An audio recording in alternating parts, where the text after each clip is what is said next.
I take it that here in this room, most of us are professionals. Some of us are not. However, I gather from what I was told that most of us have one thing in common, and that is that we have an interest in communicating these kinds of concepts to other folks. So my understanding is that this presentation will be available to everybody through Mary, and I have two versions of it.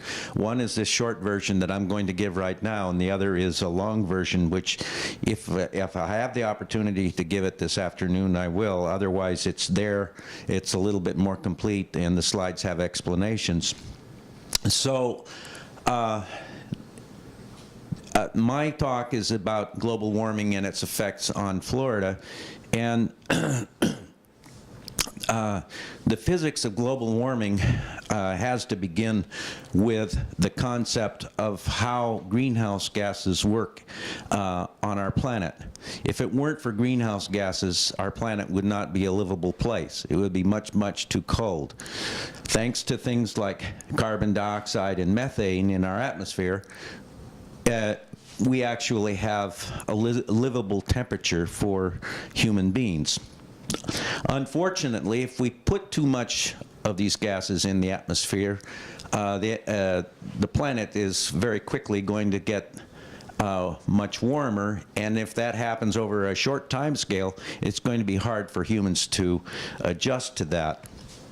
We're not good at adjusting to things that happen too quickly. But these greenhouse gases basically trap part of the energy that's going back out to space and keep it within the Earth's atmosphere, and allows the oceans and the land to be warmer.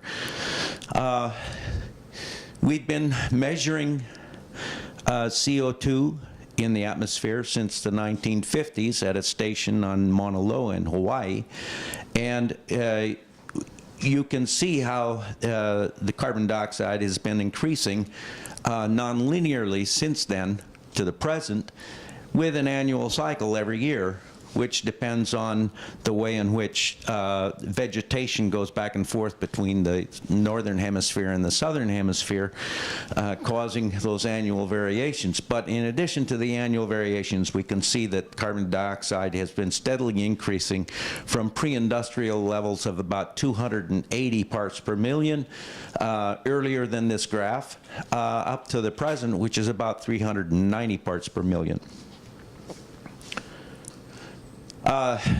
This is not unprecedented. It's happened in the past, but what's unprecedented within the last 1,000 years is the rate at which it's been going up compared to the first 900 years of this millennium. What you can see at the top is the temperature change, and what you can see in the second graph is the CO2 change. You can see that the temperature and the CO2 are changing together. And this is what is sometimes pejoratively called the hockey stick. Especially by climate deniers, they like to use that name because it sounds bad, but that is what we talk about as being the hockey stick. Sometimes people try to cast doubt on warming by saying, oh, 1998 was just as warm as 2010, and so we're not really seeing an increase. But if we go and make 10-year averages of the temperature, which is what climate scientists do, you can see that every single decade in the last 40 to 50 years has been significantly warmer than the decade previous. If we look at the data since 1850, we can, in the red curve, we can see how it goes up especially sharply at the end of the 20th century. If we use our numerical models and force them only with natural variability, such as volcanoes, solar energy, and so forth, we do not replicate this warming at the end of the 20th century. If, however, we force the models only with greenhouse gas increases, we will see that we do get an increase at the end of the century, but we don't get all of the details in the fluctuations. If, however, we force the models with both natural variability and greenhouse gases, we find a very good fit to the data. And this is more, perhaps as much as anything else, is what has convinced climate scientists that global warming is real and that it's caused by the increase of greenhouse gases in the atmosphere, and that we're already experiencing the effects of greenhouse warming. This shows the past data in the 20th century, okay, coming up to the present, and then these are different projections into the future made by the IPCC, the Intergovernmental Panel on Climate Change.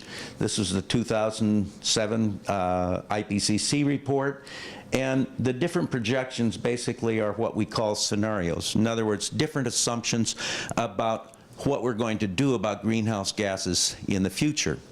And so you have a pessimistic scenario, you have a optimistic scenario, meaning that we're going to really get our act together and everybody's going to buy a Prius, and we're going to get rid of carbon-fired or coal-fired power plants.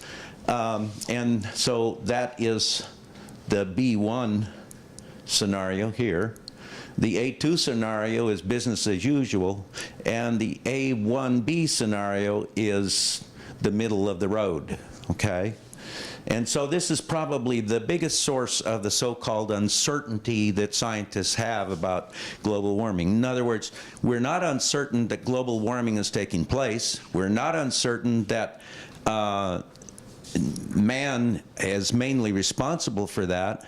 What we're uncertain about is the degree to which these changes are going to take place over a future time frame. There are many sources of uncertainty, but this is probably the biggest one.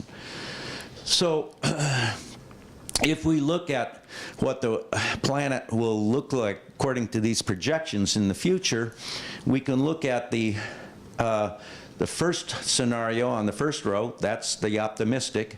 This is the B1. We can look at the pessimistic scenario here, the A2, and we can look at the middle of the road scenario here. And what we have over on the left are histograms of temperature at the beginning and at the end of the 21st century. Okay, so that you can see how much more the temperature is affected at the end of the century by the, according to the pessimistic scenario. And at present, the way we're increasing our use of carbon, we are on the pessimistic trajectory. So this is what precipitation would look like at the end of the 21st century. And the dry areas are the reddish yellow, and the wetter than now areas would be the bluish tones. And you can see that the Caribbean region that we live in is probably going to be the most affected in terms of reduced rainfall.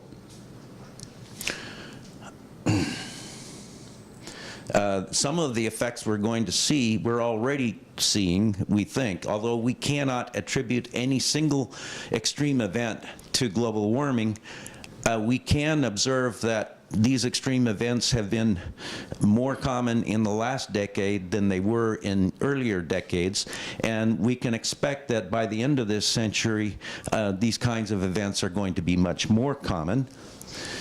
We're going to have more floods, more droughts, more wildfires.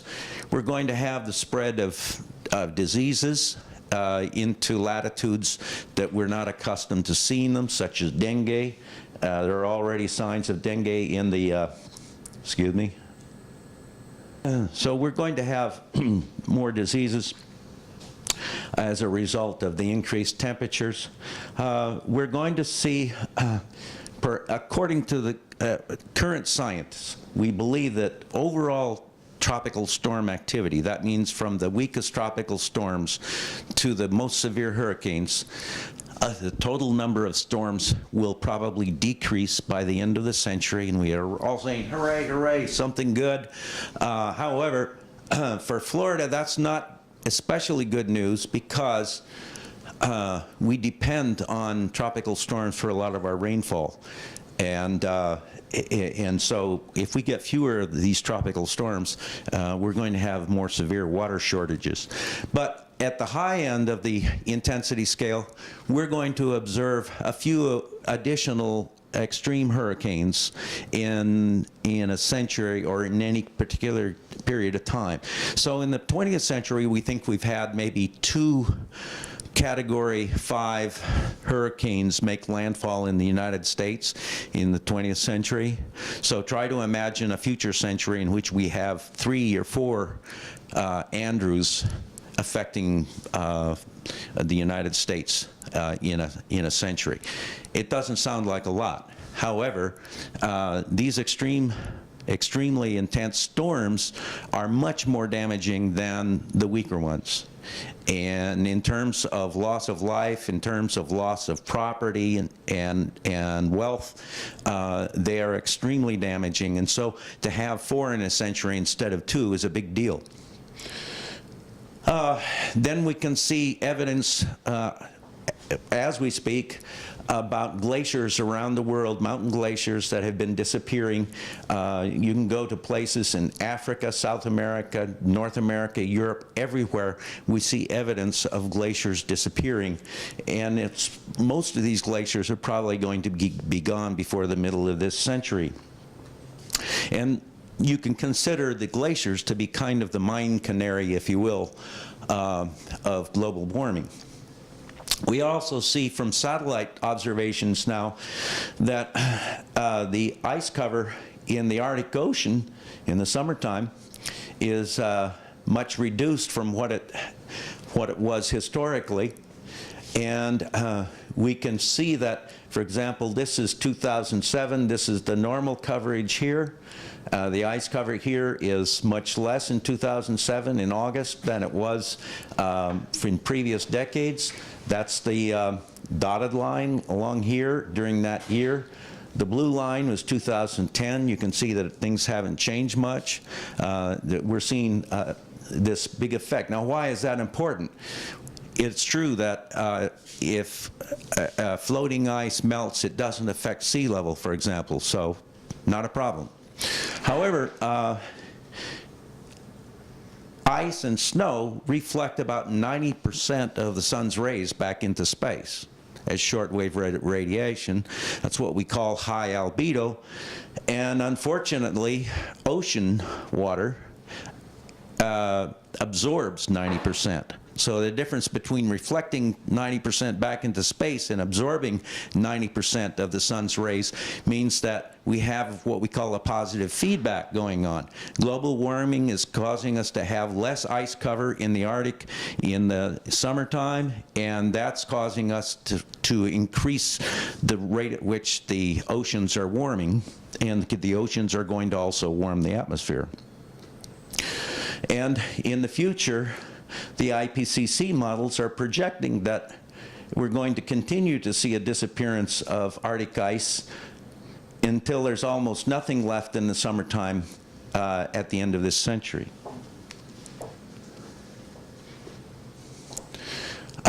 We can see things happening all around Antarctica and Greenland in different places. What we're especially concerned with is the get confused here between the pointer and the other, is what's going on at the outlet glaciers around Greenland and what's going on in the West Antarctic ice shelf here. Glaciers in fjords and ice shelves such as in West Antarctica buttress the ice that's on the land. If you accelerate the rate at which ice goes out into the fjords and out into the ocean, or if you break up that ice shelf in Antarctica, then you're going to allow the ice to flow off of the landmass at a much higher rate. And this is what we think can happen in the future. In Greenland, in the summertime, we see the formation of huge, huge lakes on top of the ice sheet. And every once in a while, these lakes find themselves a crack in the ice, and the water goes plunging down into what are called moulins until the water eventually gets down to the bottom of the ice sheet at bedrock, which is about 1 kilometer down, and then that water lubricates the ice around the periphery of the ice sheet, and that, we think, is one of the things that accelerates these outlet glaciers. This is an outlet glacier around Greenland that broke off in 2010. It was captured by satellite, and it's a 10-mile tongue that broke off. It's 4 times the size of Manhattan. Enough tap water for 3 months to supply the U.S. with drinking water for 3 months, and so forth. So this is the sort of thing that we see happening around Greenland. And this is the rate at which we've seen glacial ice declining over the globe in the last few decades. The result of land-bound ice melting, of course, is that sea level is going to rise. Remember that floating ice does not change. This is Archimedes' principle. Most of us are familiar with that. However, if it's elevated on land and it melts, then it does raise sea level. If we see a sea level rise of 1.5 meters, roughly 5 feet, we're going to be looking at these red areas being inundated. That includes all of the Everglades, much of the area around New Orleans in the Mississippi River Delta region, a lot of coastline all along the Gulf Coast and East Coast. And if it goes up to 3.5 meters or 11 or 12 feet, then we're going to see even more inundation. So what's the likely sea level rise we're going to see as a consequence of this? Well, due to thermal expansion of the ocean, just because warm water occupies a larger volume than cool water, we're going to see a 30-centimeter increase. We're pretty certain about that. We can project pretty well how much the ocean is going to warm. The non-ice sheet glacial melt, meaning mountain glaciers, is going to contribute 10 to 25 centimeters, so about 8 inches possible. Greenland ice melt, if you do a reasonable projection, there's some uncertainty, but it could be on the order of 50 to 85 centimeters. Antarctica, it's really hard to tell what's going to happen in Antarctica, but a best guess might be 10 to 15 centimeters. But if something drastic happens, like a complete breakup of the West Antarctic ice shelf, then we could be looking at a lot more. The total sea level rise that we get from these processes by the end of this century would be 100 to 150 centimeters or 3 to 5 feet. And this is the projection that we're working on for Florida right now. It could be 10 to 20% more or less in some areas, depending on various factors, such as, for example, differential, the rate at which the land is rising or falling. In Florida, this is not happening. What could affect the sea level rise in Florida is probably the Gulf Stream. If the Gulf Stream weakens, then sea level rises by as much as half a foot. If the Gulf Stream speeds up, then sea level falls. And this is just a natural process. Some of these models are projecting that the Gulf Stream would weaken, but they're not very good at telling us how much it will weaken. So that would add on to whatever the ice is and the other things are going to do to sea level. So this is what South Florida looks like, or Miami-Dade County looks like at present, with 0 feet of sea level rise reference to 2010. Well, this is actually dated 2004, but we'll call it current conditions. This is Florida City. This is the Turkey Point nuclear power plant. These are reference points that you can look at. This is where AOML is located. Here's the center of Miami. This is where I live. And if we look then at 1 foot of sea level rise, we can see that most of this low-lying area around Florida City is underwater, and Turkey Point is on its way to becoming an island. Go back and forth so you can see that. So that first foot of sea level rise is going to remove a lot of land in the southern part of the county. Now, with 3 feet of sea level rise, Turkey Point is an island. With 4 feet, this would be by the end of the century, give or take. Florida City is now inundated. A lot of the southern county where people, a lot of people live is inundated, and so forth. So you can go on and continue to, we're now in the 22nd century, and this is Key Biscayne now, and with 6 feet of sea level rise. This is South Beach, we're all familiar with now, and with 1 meter of sea level rise.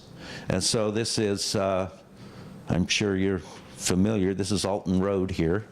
And this is Ocean Drive and so forth. So now, so what can we do about it? Well, as individuals, there are things we can do.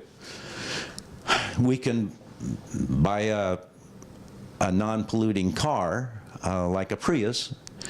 Unfortunately, we can't all afford one, and this car happens to be $3,000 more, or it was when I bought mine, $3,000 more than the equivalent gas car, sedan.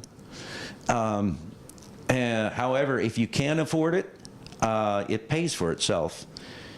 And I did some figures on this. For several countries, I gave this talk in Peru, so I used Peru as an example, using the cost of gas in a particular country and estimating that how much a Prius would save over a year if you drive 10,000 miles in a year. And so in the US, it would save you roughly $1,200. In Chile, it would save you $2,000. And in Peru, it would save you a little less than $2,000. So depending on where you live, you can recover that $3,000 in only a few years. Of course, you can put in compact fluorescent light bulbs in your house. We all do that. Eventually, we're going to be able to put in LEDs everywhere, and that's even more, that's even better.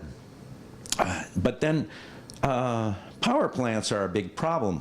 What can we do about the way we generate electricity? We can reduce CO2 emissions by changing from high carbon fuels like oil and coal to low carbon fuels like natural gas. Better yet, no carbon, by using renewable energy sources, solar, biomass, wind, and water power. However, during the first half of this century, we're not going to be able to replace much of the coal-fired power capacity, so we're probably going to have to learn how to capture the CO2 as it comes out of these plants. And there are a lot of people, very smart people, that are working on that problem.